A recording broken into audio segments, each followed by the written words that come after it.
Você focou? Ah, nem mexi. Aqui fica apertadinho, mas é assim, essa assim. coisa assim. Não, é uma coisa íntima. É íntima. Eu chamo essa formação, quando eu quero fazer as pessoas juntas, de brócolis. Um brócolis. É um brócolis. Meio assim, meio É um brócolis. Vamos Orgânico, para o brócolis. orgânico. Até meio constrangedor, mas não tem mas problema. Imagina a gente se agarrando com o Thomas Hopkins lá. Não, eu tive uma... A foto O alemão não entendeu. Uma das fotos mais impressionantes que eu participei, não que eu fiz, foi quando eu fui entregar um material lá no CCBB e a Yoko estava lá. Era um material para Yoko, de umas coisas que eu fiz. E aí... Já começou, gente, já começou, tá? Então E vai. Com ele é assim, tudo bem, não tá acontecendo nada. Não, e aí eu tava com a Yoko assim, abraçado, porque falaram, Gal, tira uma foto com ela e tal. Que era uma E ela coisa olhou prática. sua mão assim? Não, mas aí eu senti esse... Não, aí eu comecei a sentir, você começa a sentir de algum jeito quase que os fluidos da pessoa e o organismo dela, né? Eu falei, nossa, que louco isso, porque esse organismo aqui que está vivo, né, respirando ao mesmo tempo, no mesmo ar, assim, dentro de mim, é um dos organismos mais que fez parte do casal mais famoso, provavelmente, do século XX, né? Ou um dos, né? Uhum. E Beatles, né? Eu, na verdade, sou de uma geração bitomaníaca, tive uma banda chamada The Beatles, que era uma história... Ei, Galopido! Aqui! Segunda parte. Segunda parte. Ele fala Opido, mas é Ópido, ele vai continuar falando Opido até Não, eu o chamo fim. ele de General Opido, gente. É, General Opido. Que na verdade eu copio uma outra pessoa que se chama Pena Preágua. É. Mas é melhor Opido do que semana passada eu fui pegar uma montagem de uma foto minha, estava escrito Gal Ópio. Ah, é bem melhor. É, o ópio do povo. Segunda parte do 6º programa. Nós não falamos a data, eu não sei a data. Hoje é Dia das Crianças, gente. Dia Parabéns. 12 de outubro de Parabéns 2015. para todos nós. É verdade. 12 de outubro de 2015. Bom, vamos lá. Eu que tenho que começar, Então, eu peraí. estava pensando umas coisas lá em casa. Fala. Não, você falou, mas eu vou falar, é Galópido. Galópido. Com 2 P's, por favor. Com 2 T's, por favor. Filho de artista, E de uma professora do Estado. arquiteto, baterista, designer gráfico e fotógrafo. A gente está chamando você aqui porque é uma coisa toda autobiográfica minha esse programa aqui. O Guilherme não sabe, O Guilherme não sabe. Porque é o seguinte, quando eu fui numa exposição sua, eu acho que foi em 85, 83, eu acho. 83, na Fuji, Foi, 83, se não me engano. eu já sabia que você era baterista, né? Exato. Então você, para mim, irmão, é músico, então você era uma pessoa relativamente normal. Você era um arquiteto, que também para mim era uma coisa normal, mas você, além de ser uma pessoa normal, você fazia exposições. Verdade, o que é uma coisa anormal. Anormal naquele momento para mim, porque eu falei, olha só, bicho, que eu queria ser fotógrafo, certo? Mas não podia falar. Daí eu estava estudando, trabalhando. E daí eu fui lá na sua exposição, no último andar lá da Fuji sua e do Carlos Fadon Vicente. verdade. Como é que chamava a exposição? Entradas e coberturas. Isso. Que era uma menção às entradas e bandeiras, bandeiras modernas. Né? Porque, na verdade, o que eu via das exposições sempre eram dos nomes consagrados. Então, já tinha visto do Cartier-Bresson, já tinha visto do Ernest Haas no MASP, já tinha visto, acho que na Bienal, alguma coisa. A Morrini foi depois, foi 2 anos depois. E você, aquela exposição era interessante, porque eu falei, olha só, bicho, como é que será que a gente faz? Daí eu vi lá da Fuji e tal, as cópias. Daí eu confundi com o livro das escadas, eu achava que tinha um livro dessa exposição, na verdade tem um livro das escadarias, dos degraus da cidade, como é o nome? É, dos degraus da história da cidade. Dos degraus da história da cidade. Então assim, então o Grau, você foi professor também em Santos, não é isso? Não, eu comecei dando aula no IAD, Ah, é verdade. quando fazia a FAO em 1973, aos 21 anos, depois de aula na PUC de linguagem visual durante 11 anos, e ministro aulas no MAN desde 2001. Mas você não deu aula na faculdade de Santos, de arquitetura? Não. Porque você era funcionário da Prefeitura de São Paulo. Então, eu fiz concurso, entrei como arquiteto do departamento de parques, fazendo projeto de praças. Depois eu fui para a área de cultura, fui fotógrafo do municipal, do centro cultural e tal. Tá bom. Então, e daí, o cara é premiado, designer, você não trouxe o livro da Takano, né? Putz, não trouxe. O cara é premiado, mundialmente premiado, né? Que, aliás, tem a ver até com a foto que você falou do 11 de setembro, que é uma foto que eu comento Isso, muito. exatamente. Porque eu fui receber esse prêmio em Chicago, e eu voltei de Chicago exatamente no dia 9 de setembro de 2001. Né? E na torre que eu recebi, foi uma das torres que foi objeto de segurança quando teve o atentado, no 11 de setembro. E daí, assim, eu tava em casa lá, pensando, tava lá todo borocochô, pensando o que eu ia falar, e eu tava todo cabeção, pensando um monte de coisas, de religiosidade, sexualidade, indo por esse lado mais eros e thanatos, Tá. e todos os problemas que você já enfrentou, que não são grandes, enormes, mas não são pequenos. E depois eu acabei entrando no The Preview, e também no The Preview, e vi uma fotógrafa que eu acho que é australiana, tá lá na primeira página do The Preview, gente, Colin, não sei o quê. E eu vejo um trabalho autoral, uma pessoa que tem um trabalho autoral conceitual que nem o seu, em que participa da produção publicitária, corporativa, de cinema. E assim, então, e como você, eu falaria de pelo menos mais uns 3 ou 4 fotógrafos. Eu poderia falar do próprio Pena, do Eustáquio, lá para o norte a gente pode falar do pessoal lá de Belém, aquela coisa de realismo mágico ali de algumas pessoas que eu gosto muito, Elza Lima, por aí vai. E da gente não ter essa troca entre uma certa produção cultural que é autoral e que é de uma pesquisa enorme que você tem em relação à religiosidade, em relação à sexualidade, e isso morre aqui, quer dizer, inclusive eu achava que você tinha um livro da exposição da Galeria Oeste, e daí eu descobri que não tem. Tem da exposição da Pinacoteca, não tem também da exposição do Afro Brasil, não tem o livro, quer dizer. Então a gente vai na exposição do Gal, né, que é uma pessoa que tem uma produção relativamente grande. Segundo a Edith Dedic, uma amiga minha, fala que eu sofro de incontinência visual. Exato, incontinência visual. Você é um dos.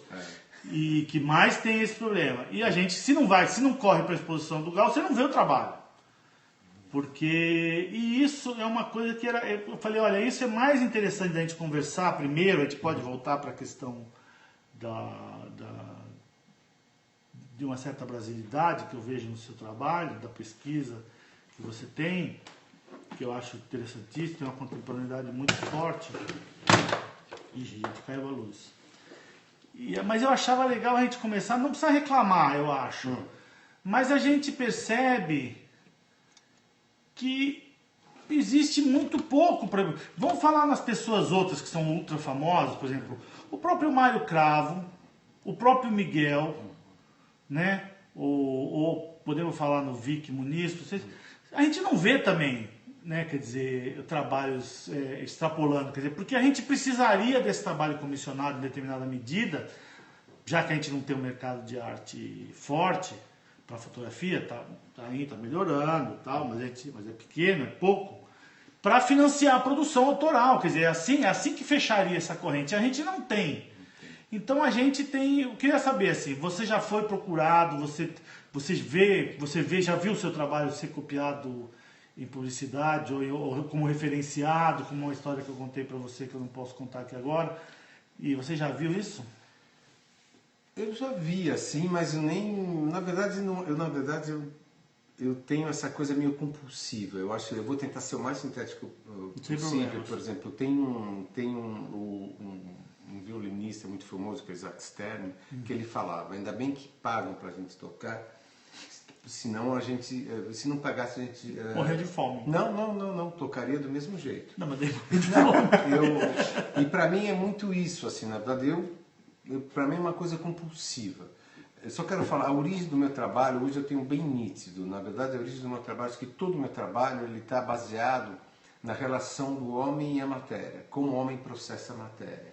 Então, por exemplo, o corpo para mim é um papel sulfite em branco, e as pessoas falam, por que você faz nu? Porque para mim o nu é um papel sulfite em branco e tudo que interfere nesse papel ele vai falar do homem em relação a esse processamento. Né? Mesmo quando a gente está falando da fotografia, para mim a sensação da imagem gravada ela não acontece em meados do século XIX, mas sim é a primeira visão que o homem tem de uma imagem virtual. Por exemplo, um homem numa praia há 150 mil anos atrás, quando ele fiz espelhada Do mar.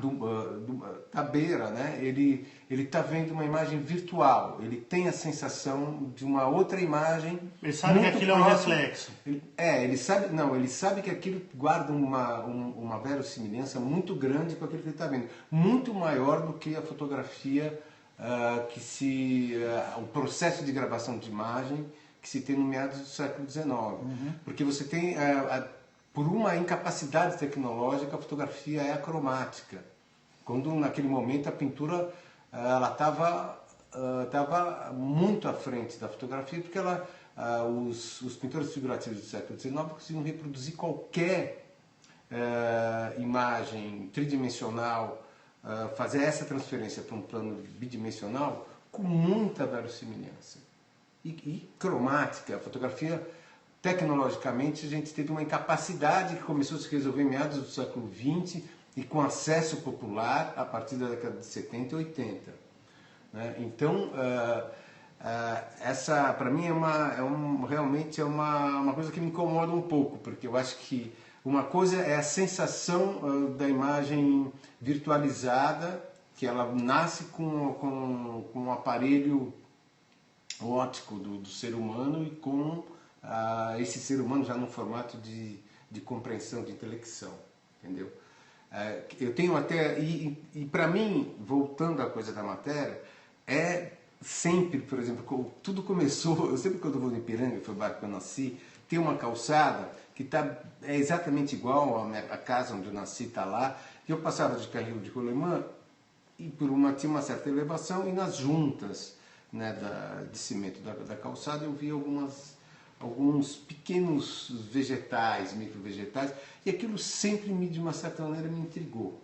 Né? Como é que pode, esse vegetal que é natureza espontânea, está convivendo com esse material super processado que não deixa de ser natureza. Eu tenho um texto nesse livro da Prata, que é um texto de 2003, e que há pouco tempo eu, em São Luís do Maranhão, estava fotografando e a gente estava dentro de um carro. É o texto que eu escrevi. No carro tinha, no console do carro, um pequeno dinossauro de plástico. E na verdade é louco, porque esse pequeno dinossauro de plástico é feito de uma espécie de suco de dinossauro, que é o petróleo, um derivado de petróleo. O console do carro é plástico. O carro está apoiado em rodas que é borracha sintética. E o combustível... Não, uma parte natural, uma parte sintética. Então, mas... Também certo? tem, ó. Mas a pintura, tudo tal... E você tem estofamento, tudo, e o próprio combustível é o petróleo. Então você na verdade se locomove através de um esquartejamento de um dinossauro. Não, e a gente não tem mais. Porque é um esquartejamento derretido de dinossauro que fossilizou e deu um processamento. É um processamento a gente geológico. não tem, então, para mim, tudo no mundo, por exemplo, quando eu vejo o corpo humano hoje, por exemplo, isso daqui é uma prótese, correto? Por exemplo, uma restauração de um dente é uma prótese. Então, quando eu faço o ensaio Alegorias Bíblicas, eu estou pegando a Bíblia como sendo um elemento que lida com o corpo. A Bíblia está falando o seguinte... Então, mas agora vamos lá. Então deixa eu interromper. Você me deu a deixa. Porque justamente o sagrado e o profano no seu trabalho não é a coisa do corpo, né? Porque é uma coisa, uma coisa de conceito. O sagrado é um conceito, o profano é um conceito, moral e ética são conceitos. A igreja, então assim, não, para quem é à toa, que nem eu, é um conceito. Para as pessoas que são religiosas, por favor, entendam da maneira como quiser. Então, você vai além da questão do corpo e da matéria de forma, quer dizer, você usa isso, mas você negocia. Quando eu falei que eu queria fazer filosofia aqui hoje com você, era muito a questão porque tem essa questão da transição, do tempo, da vida e da morte, sim, da sexualidade, do eros e thanatos, quer dizer. Então você pode até você pode usar como elemento para o seu trabalho o corpo e a matéria, a forma que o corpo se negocia com a matéria, tudo que for ali colocado em cima. Mas na verdade você está transcendendo essa questão, discutindo questões. Você tinha uma das coisas que eu mais gostava na exposição daquela Galeria Oeste, era um sincretismo religioso, porque tinha uma placa de trânsito com 4 textos de 4 religiões, tinha essa questão toda de você misturar a questão ocidental com a questão oriental. Depois tem a questão da prótese, que é uma discussão interessante, aquela exposição sua da Pinacoteca, que a gente podia falar especificamente dela em algum momento, que origina no negócio do seu irmão, se eu não me engano, num acidente do seu irmão, não é isso? Não, um dos elementos que estão lá. Então, quer dizer, eu queria que você começasse a falar a questão das alegorias bíblicas, tá, mas assim, porque não é só da onde você parte que eu acho que a gente tem que falar. Acho que tudo bem a gente falar aqui da onde veio a ideia. Mas os seus objetivos, eles são alcançados com um processamento técnico, estético, muito elaborado, assim, quer dizer, então não é uma coisa só, porque se fosse a relação do corpo com a matéria, eu acho que poderia ser mais simples, né? Quer dizer, você poderia ser mais, se aproximar mais. Não, você tem um discurso que às vezes é narrativo, né? Aquela exposição que nós fizemos, aquela exposição das panorâmicas que eu fiz, ela nasce de um trabalho seu, exatamente, que eu vi em 93.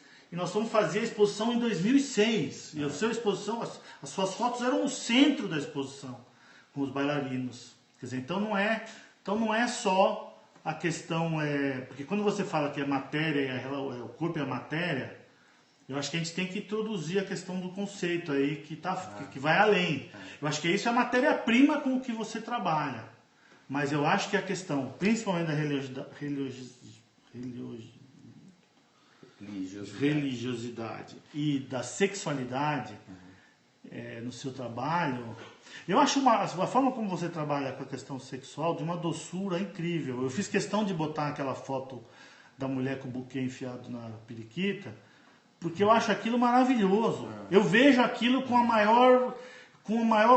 os olhos mais doces que eu poderia ver. Eu sou um monstro, eu jamais pensaria naquilo daquela maneira, mas eu gostaria de pensar naquilo daquela maneira, gostaria de ver aquilo daquela maneira. Mas, por exemplo, olha, eu sou ateu, tal, meu pai era um anarcocomunista, minha mãe era extremamente católica, tal. A partir de 17 comecei meio relativizar essas relações com religiões, tal.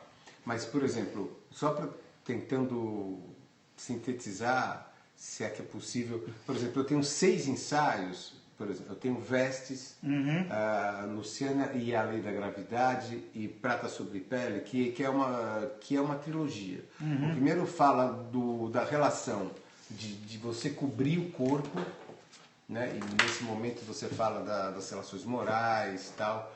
O segundo, que é sobre a gravidade, é a ação da gravidade sobre o corpo. Que nem agora eu estou com uma filhinha de 8 meses e estou com 63 anos. A minha filha, ela está começando a ter, ela para ficar... Ela para ficar, por exemplo, de pé, é uma dificuldade absurda. Quer dizer, ela praticamente 70% do tempo, de 0 a 1 ano, ela tá em postura de... deitada ou tentando ser um animal bípede, né? E ela só consegue ser bípede com estabilidade suficiente quando ela consegue dominar a gravidade. Ela tem uma estabilidade óssea, muscular e daí para frente e consegue ser bípede. Então, e eu, por exemplo, agora eu estou numa curva descendente, onde o tempo de uma certa maneira fragiliza toda a sua energia, seu tônus, e a gravidade começa a agir em você até que você se diminui de tamanho, papapá. É a mesma coisa nesses dois extremos. Ponto. Isso daí é Luciana e a Lei da Gravidade. O terceiro das interferências no corpo, que vai desde uma prótese de seio, até um óculos, até um ornamento, um piercing, coisa desse tipo. Né? Na verdade, então esses três eles estão ligados a essas interferências, aquilo que eu te falei da folha de papel sulfite com as interferências. Agora tem a outra trilogia que é Alegorias Bíblicas, Antífona e No Human, que é um ensaio que nunca foi exposto, que chama Sem Ver para Crer, essa trilogia, que lida com coisas que a gente acredita sem nunca ter visto, tipo Jesus Cristo, Deus, por exemplo, Iemanjá, os entes de culturas africanas. Esse é o da exposição do Afro-Brasil. Do Afro-Brasil. E no caso... E no caso no Yuma, ele fala dos ETs. Então eu coloco no mesmo patamar Jesus, os ETs e outras entidades. Ó, essa é a foto que a gente estava falando, que alguém pediu para ver. Abaixa um pouquinho, aí. Então, na verdade, por exemplo, então são 6 ensaios que sempre tem o corpo costurado. Mesmo quando eu penso na cidade, eu penso dessa relação do homem processando a matéria. Né? Então, tem aquela representação de Deus, não sei se vocês querem colocar aqui, aquela do Carluxo. E, por exemplo, a Bíblia, eu acho muito interessante, eu acho um livro extremamente complexo, assim, e é muito interessante. Tem uma das imagens que eu coloco que é um incesto no primeiro livro da Bíblia, que é de Gênesis, né? É uma passagem que chama a origem dos Amonitas e Moabitas, onde a filha mais velha fala para o pai, para a filha mais nova, fala, olha, precisamos, a gente não tem condição de ter descendência, eu sugiro que eu durma com o nosso pai hoje e amanhã você. Isso no primeiro livro da Bíblia, Gênesis, é uma passagem. Porque era muito natural o incesto. Você pegar a Bíblia, tem 3.000 e algumas centenas de anos, né? Então, naquele momento, era muito comum... O Velho Testamento, né? No Velho Testamento, o Velho Testamento. Então, e se você pegar, por exemplo, no caso do Levítico, que é o seu outro livro da Bíblia, ele tem um livro que ele é calcado em citações sanitárias, sabe? Desde a menstruação, de manchas no corpo, de higiene e tal. Então, tem, por exemplo, o Cântico dos Cânticos, que é extremamente erótico, assim, não é um erótico comportado, é um erótico profundo, assim, né? Um pouco enigmático, mas muito profundo. Tem, no caso, o Apocalipse, que na verdade, é quase um quadro de Bosch, o Apocalipse, né? Você lendo o Apocalipse, então eu acho um livro interessantíssimo, assim, e algumas passagens me serviram para eu ilustrar essas alegorias, né? O único trabalho que não foi exposto até agora foi no Human, né? Não, tá, claro. Que é sobre no caso, as visões, né, que se tem e tal, essa mentalização, né, de seres ou comunidades extraterrestres. Isso. E no caso de Antífona, que eu escolhi Iemanjá para representar, foram 10 representações de Iemanjá, por causa que eu sempre acho que os ritos africanos eles aproximam muito da concepção com a relação do corpo, né? Então todos os transes tal entre a mitificação e o resultado no corpo ele é extremamente intenso. Deu 20 minutos, a gente tem mais alguns minutos para acabar. A primeira parte. A gente pode ter mais uns 2 ou 3 minutos sem problema. Então, mas isso são as tuas 3 últimas séries de 2001, 2002, 2003 até aqui. Então, tem sempre séries intermediárias. Eu estou com um trabalho aqui desde 2010 que chama Cross, Almanaque de Humanidades, né? Que ele parte ele parte de uma citação quando estava fazendo alegorias bíblicas de um arquiteto austríaco, Adolf Loos, que ele fala que a cruz é a primeira representação e o primeiro objeto erótico que se tem notícia. E na verdade a cruz ela representa a penetração do homem na mulher. Eu fiquei extremamente assim intrigada com isso, porque é uma vetorização de forças. Não é uma imagem verossimilhante como são as representações rupestres, de cavalos, de búfalos. Não, já tem um grau de abstração. Aí eu estou há 5 anos fazendo vídeo e foto, perguntando para as pessoas para fazerem uma leitura sobre esse símbolo. Então falo para o Zé Cabaleiro, olha, Zeca, o conteúdo é esse, e eu dividi em 3 conteúdos, um que fala do símbolo mesmo da fertilização, dos sítios eróticos, outro que fala de passagem, outro que fala de travessia. Desde passagem de língua tal, e travessia de país, por exemplo, eu escolhi Berlim por ser a cidade onde eu faço essa travessia. Eu fui até lá com artistas, com uma atriz alemã que trabalha na oficina, levei ela até o teatro em Berlim, onde ela conheceu a oficina. Aí em Berlim eu tive depoimentos do Edson Cordeiro, do Alex Fleming e assim por diante.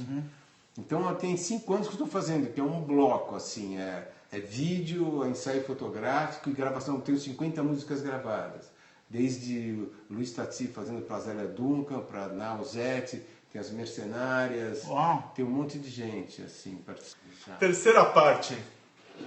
12 de outubro de 2015, Gal Ópido conosco, vamos lançar 25 minutos aqui. Gal, tudo bom? Tudo bem. Obrigado por ter vindo. A gente não pode agradecer na primeira parte que você começou falando. Te agradece agora.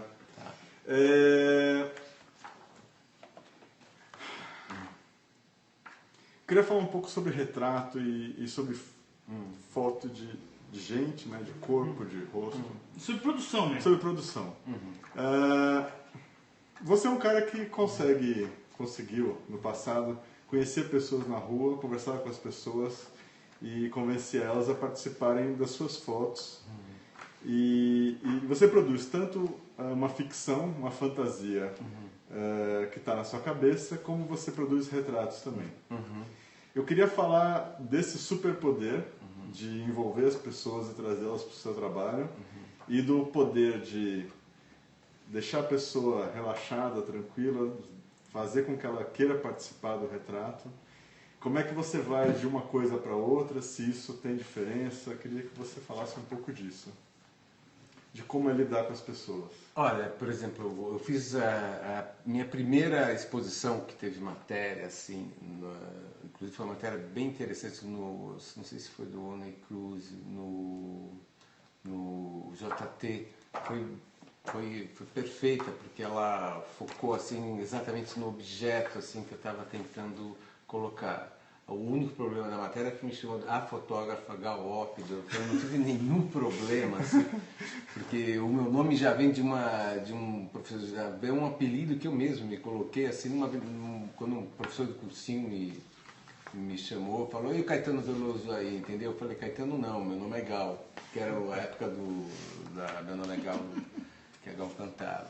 E ficou Gal, eu sempre tive apelido a vida inteira, para mim não tem problema nenhum acho que nome é som e vamos em frente. Mas na verdade é uma exposição que chama Poses Paulistanas. E era um pouco o exercício, assim, que é o que a gente faz todo dia, você percebe as pessoas, você codifica elas vamos dizer, com interfaces emocionais sua, que você, sei lá, qual é o corpo, é curva, seja homem, mulher, criança, você tem alguma sintonia, ela emana um texto para você. E algumas elas criam uma cumplicidade maior. Então o convite vinha desse estímulo.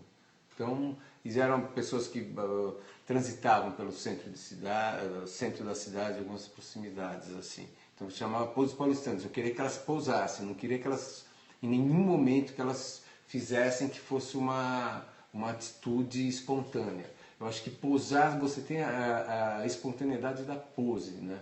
A pose é uma construção, é uma história sua. Como é que você projeta a sua imagem quando você tem consciência da captação dela, né? Então eu acho que isso me interessa, porque ele é um discurso interno seu que ele tem que ser trabalhado, né? Está comunicando alguma coisa. Então na verdade, então eu sempre partia dessa condição, por exemplo, e muitas vezes de perceber, por exemplo, porque tudo, eu acho que, por exemplo, que nem eu, basicamente, acho que a fotografia é um trânsito muito grande, ela não tem nada a ver com a realidade. Né? Eu até cito, falo, pouca gente sabe, mesmo os nossos fotógrafos, qual é o perímetro do nosso olhar. A gente não sabe, eu já perguntei para o oftalmologista, a gente tem uma visão aproximada. É uma transformação tão grande de você fazer, a gente faz o trânsito, né? A gente que faz captação fotográfica, a gente faz o trânsito de uma leitura no espaço tridimensional, né? A partir de um quadrilátero, que é uma opção histórica do homem, né? Que talvez venha de bíblios, quando começaram a fazer, sei lá, escrituras, né? Nos cilindros e tal, porque a gente nem sabe qual foi o momento, né, da humanidade onde se começou a optar por quadriláteros planos para você emanar algum tipo de orientação, de texto, de pensamento, seja lá o que for. Então é um caminho tão que altera tanto, né, aquilo que você está vendo. Que é o que é fotografia? Por exemplo, se eu estou na Castelo Branco, tem um acidente com pessoas gravemente feridas dentro do carro. Eu posso paro o meu carro do lado, eu posso fazer uma foto da paisagem só, naquele mesmo segundo. Posso fazer uma foto de dentro do carro com as pessoas gravemente feridas. Posso fazer uma foto das pessoas gravemente feridas e enquadrando a janela do carro, a paisagem lá atrás. Criou essa relação. Como é essa foto de Nova York do Thomas, né? Que é pela distância que eles têm daquilo que estava acontecendo, cria hiberna assim o choque, né? Porque a distância te fez, você vê uma leitura que eles estão tendo, e o fotógrafo, e essa situação eu acho extremamente emblemática assim, né? Da situação de você perceber uma coisa fotograficamente. Então, a gente que lida com a imagem plana, estática, dentro de um quadrilátero, na verdade o exercício nosso é exatamente isso. O que a gente quer colocar dentro desse quadrilátero e qual o sentido que a gente quer dar. Né? Então, quando, por exemplo, eu fotografo alguém, ou como você pega o Arnold Newman, que é um retratista que eu admiro muito, nesse trabalho de poses paulistanas, eu tentei negociar com esse quadrilátero, aonde que eu fotografava o ambiente, qual que era o fotografado, o ambiente da pessoa ou a pessoa no ambiente. Quer dizer, eu tentava trabalhar esse limite, essa fronteira entre essas duas tensões.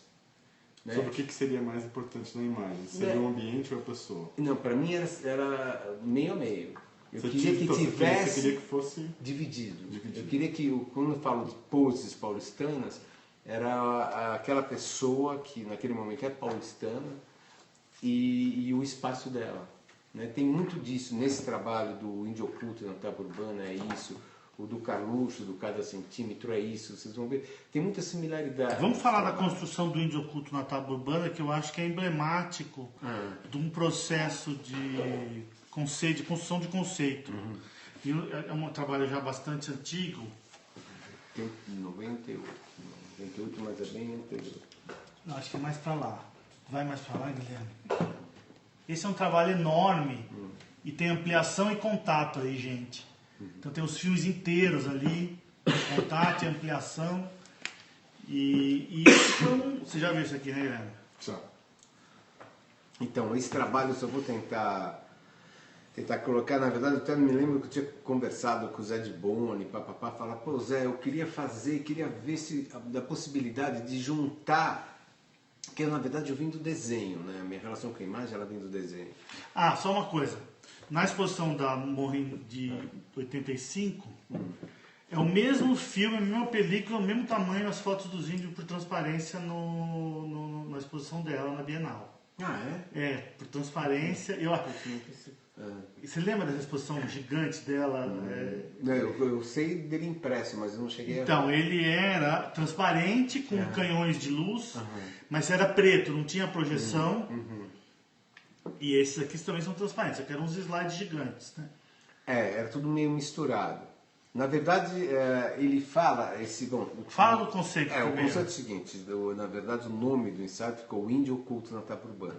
Quer dizer, eu queria pegar a população que há mais tempo habita as regiões da América Norte e Central, que são silvícolas, né? e fazer como eles foram as pessoas que receberam todos, né? Receberam os portugueses, os cristãos novos, receberam os africanos, blá, blá, blá, blá, blá. Quer dizer, então o índio oculto na tábua urbana, ele está falando dessa ancestralidade, da ancestralidade. E eu peguei, então, escolhi 12 pessoas, sendo que uma você batia o olho e fala, não, isso é índio. E outro você batia o olho, não, fala, aqui é uma alemã. Por exemplo, quando eu fotografei a Claudia Speb, era uma mulher de 1,85 m, com olho azul, grande. Mas os bisavós dela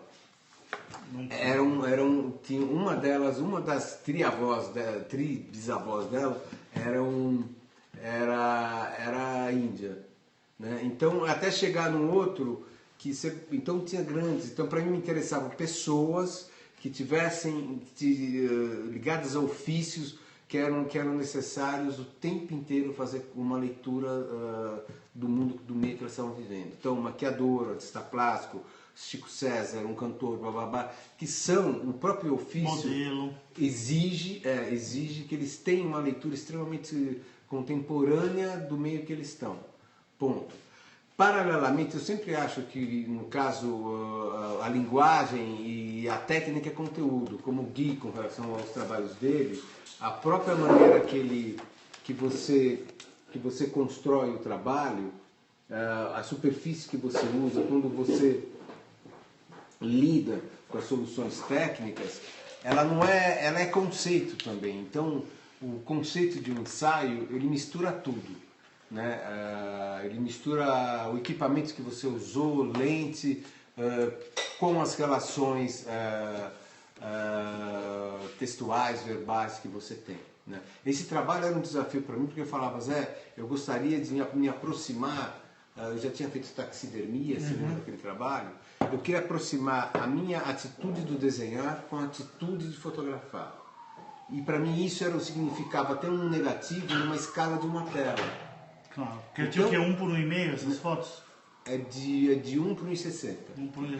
Na verdade foi super complexo, que, por exemplo, era uma grande colagem, tinha um retrato central, que era feito, que eu usei Duraclear, né? Porque aí eu fotografava em médio formato, ampliava em Duraclear, para ter um negativo grande, que era geralmente por 50 por 60, que era o centro. E a estrutura era como se fosse um altar, né, que tem vários elementos, tal, porque para cada pessoa eu fazia uma varrição no lugar dela, pegava objetos, situações, coisas desse tipo e formava esse altar, né? E para isso, então, a base disso, que era uma gelatina, vamos dizer, teoricamente, era um fotograma só, e eu agregava nesse grande, que era uma base de acrílico, eu agregava esse grande retrato com vários fragmentos de outros negativos ou negativos inteiros da leitura que eu tinha feito do espaço dessa pessoa e mais outros negativos que eu guardava dentro de uma caixa que eram negativos abandonados. Então eu fazia um conjunto, uma grande colagem que de uma certa maneira eu ambientava a minha leitura emocional dessa pessoa.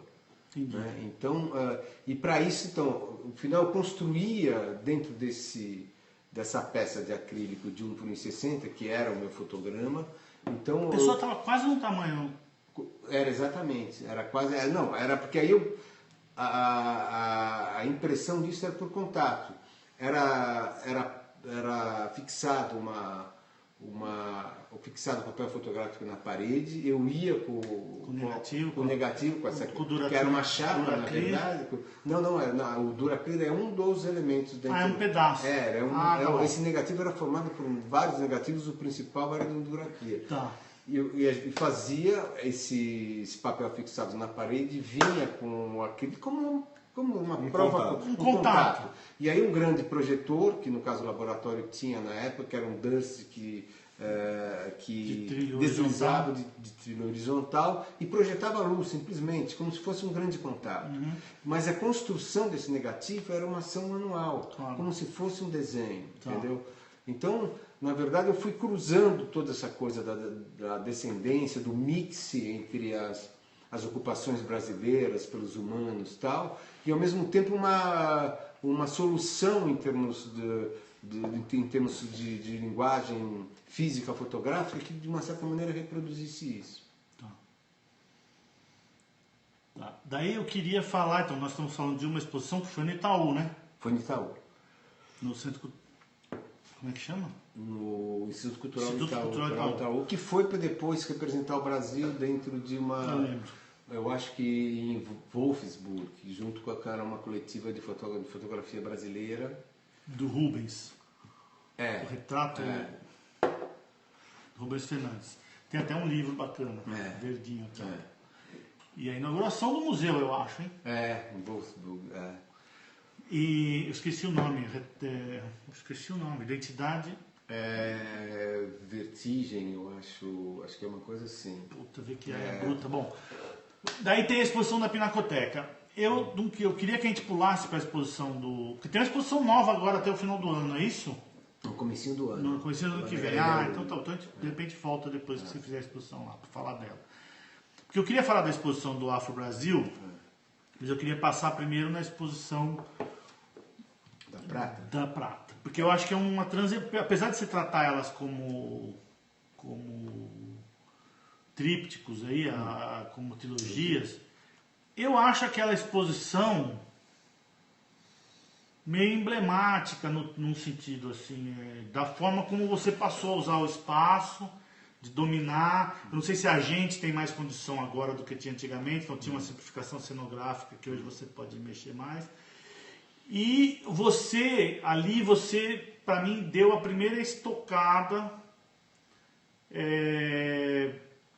no certo sentido de não respeitar o público. Eu acho que você foi até o fim ali, porque tinha uma forma de você ver a exposição, que o último quadro era aquele quadro da mulher operada, colorida. Você não deve lembrar, mas nós tivemos essa conversa, que eu falei para você que não precisava ser aquela foto colorida no final, porque as pessoas saíam correndo no final da tua exposição. Sei. Né? Pra você ter uma ideia, eu dei o catálogo, eu peguei um catálogo que você me deu para eu dar para a diretora da FINAC, um dia de um patrocínio, não sei o quê, ela devolveu o seu catálogo. E ela foi na sua exposição, porque ela lembrava da última foto. Mas isso eu considero um avanço, quer dizer, na verdade você tá querendo ver, negociar a discussão, porque daí tinha as fotos do seu irmão com as próteses da perna quebrada, depois ia para as operações plásticas, depois ia para o câncer, o gastrocomia, como é que é o nome? Mastectomia e foi embora. E ali estava tudo ali. Começava bonitinho, a gente passeando ali pelo corpo, os beijinhos, as coisinhas, o casalzinho, daí ia pra mulher vaca, que a minha filha fala, a Helena tem 30 anos, ela tinha 12, ela fala nisso até hoje, nessa exposição, mas no fim da exposição você partia para o corpo, não vou dizer machucado, mas você já parte para um corpo que está em adulteração, já está mexido internamente, não é mais mexido, não é mais mexido externamente, pintado, tatuagem, a prótese para ajudar, não. Então, para mim, ali tem um corte na sua forma de trabalhar, como na exposição. E daí eu queria remeter para, apesar de ter a exposição no meio da OES, que eu acho diferente, eu acho que é um trabalho convencional, de novo, apesar do contexto também ser, no mínimo, controverso, né? Porque tem uma série de questões ali que poderia ter problema, que eu acho incrível que não teve, eu acho maravilhoso que não teve, mas acho que se fizer, cada vez de novo que você fizer essa exposição, pode acontecer coisas diferentes, pela questão da religiosidade e tal. Mas eu queria falar daí da exposição do Afro Brasil, em que o vídeo tem muita importância e começa um processo narrativo, que é o que você está fazendo agora. Exatamente. Bom, eu só quero colocar assim, Fausto, porque em 1994 eu fiz uma exposição, o nome era do ensaio Taxidermia, que ele já tem uma estrutura parecida com a da Pinacoteca. Com a da Pinacoteca, que era... Na fotótica. Para começar, até naquele momento eu me lembro que eu fotografei, eu fiquei testando filme, na época tinha Vericolor, blá, blá, blá, e eu optei naquele momento por um filme que tinha acabado de lançar e que teve uma carreira muito ruim nas bandas HC? de 35mm, que era o Hectare. Tinha lançado o Hectare 1000, que era um filme muito irregular. Aí eles lançaram o Hectare 25, 120. Eu uso até hoje, só que agora na versão 100. Por que eu queria ele? Era um filme com uma saturação muito interessante e uma granulação mínima. Até hoje eu tenho essas ampliações. É difícil de focar nos scanners grandes, sabia? Com isso, o que eu falo, eu não queria vídeo, eu não queria nada. Eu arranjei um sistema de pendurar simplesmente a peça fotográfica sem nenhuma interferência, sem moldura, sem nada, com dois ganchos nos vértices superiores e com perfis que depois até teve uma bienal daquele que tinha as hienas, que era o mesmo processo, mas isso mais recente. 15 anos depois, 20 anos depois. 20 anos depois, mas o que me moveu, porque eu fiquei juntando durante 6 anos coisas abandonadas, lixo na rua, objetos, tal, dentro de um quarto, no lugar onde eu morava. Isso deu 1 tonelada e tanto. Isso gerou uma exposição. A primeira exposição que eu coloco uma grande mesa com todos os objetos do processo. Na fotótica, não foi? Foi na fotótica. Então, esse processo eu repito Daqui para mostrar. Prata sobre... No prata, e eu repito isso tem no site. E eu repito isso daqui em Alegorias Bíblicas. Alegorias Bíblicas, é verdade, também. Tinha aquela coisa no meio do caminho, tá certo. Alegorias Bíblicas é uma coisa tecnicamente que tem desde cianótipos, passando por ampliações químicas, até chegar digital. Em jato de tinta, coisa desse tipo. Então, e a estrutura não era uma estrutura de uma galeria branca vamos dizer, com uma sequência certa. Linearidade, não tinha nada disso. Era uma pequena capelinha, se você for entender, que era, não tinha... Era assim, ele tinha esse tumulto ligado, assim... Tinha um barroco ali no meio. Tinha um barroco, exatamente. E o meu trabalho, ele lida com o barroco. Eu sempre lido com o excesso.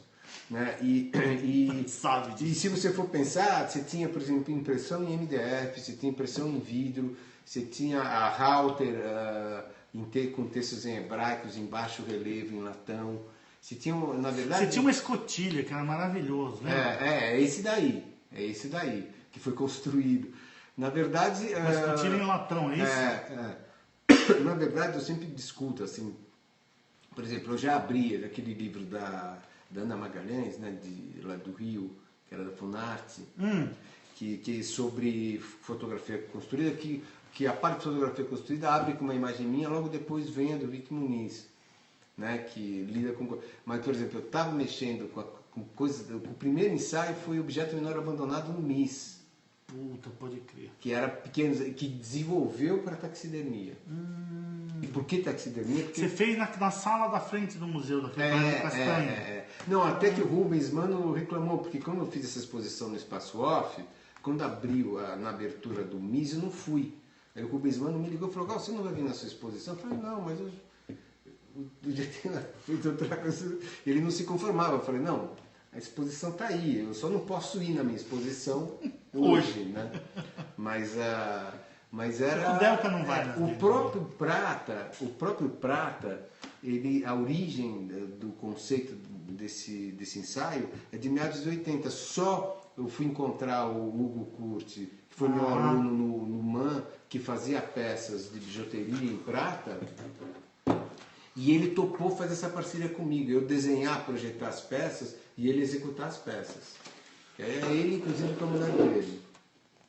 Ele é que está posando aqui? Com a mulher dele, com a Letícia. Puta, eu espero que dê pra ver. Aqui tem, deixa eu ver, né? Uma página colada aqui, porra. E tanto o que é interessante, por exemplo, no caso de Iemanjá, bom,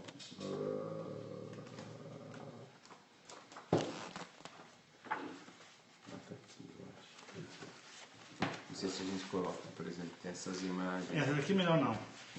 Nem essas daqui. Nem essa aqui eu já botei. Botei as outras, as alternativas de todas eu já botei. Tá.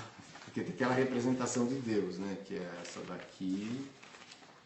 Essa daqui. Ah, tá. Posso mostrar? Essa é legal. Não, mas essa é porque você comenta. Essa daqui, por exemplo, eu peguei uma frase em Alegorias Bíblicas que é, se não me engano, é de Apocalipse, que fala: eu sou o primeiro e o último, o princípio e o fim, e o alfa e o ômega. E para mim tinha essa relação do infinito. Eu, na verdade, não tenho problema nenhum. Hoje o corpo, para mim, vamos dizer, para mim, por exemplo, cotovelo, vagina, pênis, na verdade, eles só ganham significado conforme eu construo eles. Então, por exemplo... A questão moral não existe, para você são elementos. Na verdade, por exemplo, tem uma frase de um arquiteto, de um filósofo alemão, que para mim é uma frase extremamente significativa e que condensa tudo para mim. Ele fala: o homem é um Deus que caga. Então, quem é esse alemão? Que tá aí, na verdade, é o Ernest.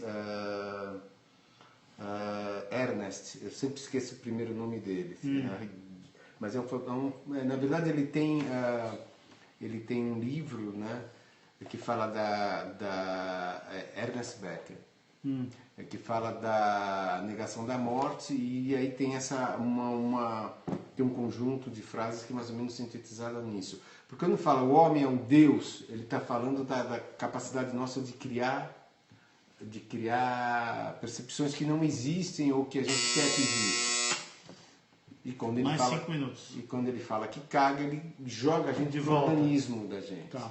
Então ele fica trabalhando com a capacidade desse organismo que a gente chama de ser humano, né, da nossa capacidade de intelecção, memória e tudo, todo esse pacote que diferencia dos outros animais. Os outros animais podem ter proximidades com a gente, mas quem está ocupando a Terra atualmente é esse animal que a gente chama de ser humano. Então, quando nessa frase ele na verdade traduz para mim tudo ele fala da capacidade do ser humano, né? Do que é o ser humano. Na verdade, quando eu falo de processar a matéria, é a mesma coisa.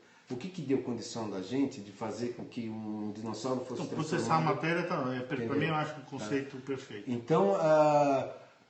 Então, na verdade, e aí eu desenhei até chegar nessa imagem que para mim eu queria uma imagem que não fosse centrada no masculino, como é o Velho Testamento. Quase todas as religiões, elas preferencialmente escolhem o sexo masculino, o homem, como sendo o orientador da ocupação terrestre, né? Então, a gente tem várias representações de Buda e de Cristo extremamente femininas, né, dependendo da cultura e dependendo do tipo de linguagem que se usou para representar. Então, as representações para mim tinham esse caráter. Então, eu queria essa coisa de um ser humano que tivesse os dois órgãos, né, o falo e a vulva. Mas vamos falar do vídeo para a gente encerrar, porque você está fazendo muito vídeo faz alguns anos já, e eu estava querendo que a gente terminasse nisso. Aqui tá bom já o meu negócio. Acabou? Não acabou. Vamos falar. Não, eu só fiquei preocupado com a minha câmera ali que está filmando, se ela ia parar. Não, mas tá bom. Bom, na verdade agora a gente goza assim, de equipamentos que oferecem a imagem cinética para a gente de uma maneira muito mais fácil. Eu, quando comecei a fotografar, eu fiz alguns audiovisuais com trilha do pessoal do Rumo e tal, quer dizer, a gente tinha, mas sempre brecava naquela coisa de dissolver, tecnicamente era sempre um desastre. Se fazia projeção com 10 projetores... Só teve uma vez que deu certo. No MASP, quando veio um publicitário americano, que a gente viu uma coisa gigantesca, que eram acho que 16 projetores controlados por computador, e falou: ah, que legal, é assim que era para ser. E na verdade eu sempre gostei dessa coisa da edição e da imagem em sequência, né? Mas tanto que eu comecei a desenhar história em quadrinhos, quase publiquei no Balão, que era uma das primeiras publicações de quadrinhos aqui de São Paulo. Ou seja, aí comecei nos ensaios meus, comecei em 2007, eu fazendo os ensaios de Antífona, né, que é sobre Iemanjá, eu já comecei a documentar. Tem um que chama A Deusa dos Fluidos, Gal Ópida, acho que deve ter no YouTube. Aquele Deira no Mar? Não, tem uma das pessoas que é uma atriz que está com as vestes de Iemanjá falando sobre linguagem fotográfica. Bem curta. Ela fala, inclusive, acho que de uma imagem do Vic Muniz. Então, deve estar Deusa dos Fluidos, Gal Ópido, tem essa... Então, aí começou mesmo, porque aí... Mas daí você começou com aquela V3, depois... Não, foi sempre com a 5D. Começou e com a Lumix. Ah, com a Lumix, exatamente o que eu queria lembrar. Que você fala que a culpa é minha de ter comprado, é a melhor história de todos. O Fausto que te indicou pra mim. Na verdade... E é mentira, a gente não descobriu se isso é fato. Não, mas não interessa. O que interessa, eu acho que é o seguinte, eu acho que cada vez mais a gente... Não, mas porque então, você está fazendo umas coisas com o telefone agora. Os vídeos também... Tenho feito, por exemplo, eu fiz uma edição do Caderno, aliás, do Estado de São Paulo, no final de 2002, que era uma edição retrospectiva. Eles me pediram só foto do Instagram, né, que eu tinha vinculado. Você tinha um portfólio no Instagram? Tem, por exemplo, a capa do disco do Arrigo, com o Luiz Tati e a Liva Nestrovski, foi celular, tem várias revistas que eu fiz. Mas filme não. Filme é com a câmera. É com a câmera. Alguma coisa com celular, mas muito pouco. Bom, a gente vai ter que encerrar. Então encerra aí. Então encerra aí. Gal, obrigado. Porra, meu. A gente não falou nada, cara. Você economizou a gente pra caramba. Super obrigado. Mas foi do cacete. Eu acho que é, assim, pra mim que conheço muito o seu trabalho, e a gente conversa sobre ele. Né? Eu acho que para as pessoas que conhecem, principalmente as pessoas que conhecem alguma coisa, já foram em alguma exposição, eu acho que valeu a pena. Eu acho que é uma coisa que tem um pouco das fotos que nós mostramos, são umas 10 fotos, eu acho que as pessoas podem ter uma ideia do seu trabalho, do quanto é vasto e bom. Eu gosto muito dele. Então agradeço. Eu posso falar uma última frase que eu vou Claro. para a Maria Gabriela? Fazer o seguinte, na verdade todo mundo fala que agora todo mundo vira fotógrafo. Eu falo, mas todo mundo tem visão. Claro. Eu acho que, por exemplo, a gente está criando uma geração nesses próximos 10, 20 anos que está tendo um mergulho muito profundo com relação à imagem. Você pegar uma família do Jardim Ângela, que vinha no Ibirapuera, fazer uma foto, quando a gente chegou no laboratório, esse pai ia pegar o filme e o cara falava, olha, não saiu nada, saiu o último fotograma cortado de todo mundo. Tá? Essa mesma família hoje, que vai fotografar, o pai está falando, ó, vem mais para a esquerda, fala, porque filho, por que você está com a cara emburrada? Blá, blá, blá. Ele tem muito mais construção. Não tem consciência do que está fazendo. O que vai estar, para a gente que lida com linguagem fotográfica, o mergulho cada vez vai ser mais complexo. Porque os códigos de construção de imagem e acessibilidade à imagem, então, existe uma volúpia muito maior. Tá. É isso que eu ia falar. Tá bom. Então, ó, obrigado. Tchau. Põe o som aí na caixa.